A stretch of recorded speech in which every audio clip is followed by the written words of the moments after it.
Junta Médica submeteu na paciente Moras Mata à Direção Nacional de Apoio ao Serviço Hospitalar.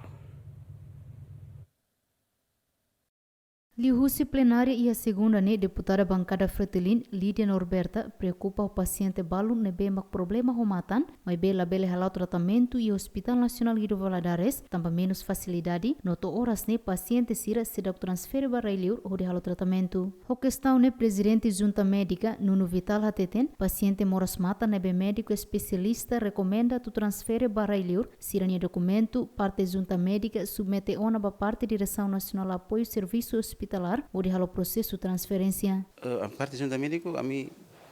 foi a mim sim o caso é o departamento mata, né, oftalmologia. A mim sim o caso, né, e a mim halo que dizer é encontro regular, né, encontro regular o caso mas se parte oncologia, mas cardiologia, né. Então e a paciente mata na rua na Intolo, assim é mais ou menos na Intolo. A mim haruka na badenas para tu haruka bana railiur sela ida bana yara railiur kari ba paciente matanya sobre esse nível maxila transferência a mim si departamento oftalmologia se departamento oftalmologia hariana paciente né e sira considera cada caso né precisa fazer intervenção ba junta médico para etan para assistência para railiur e a mim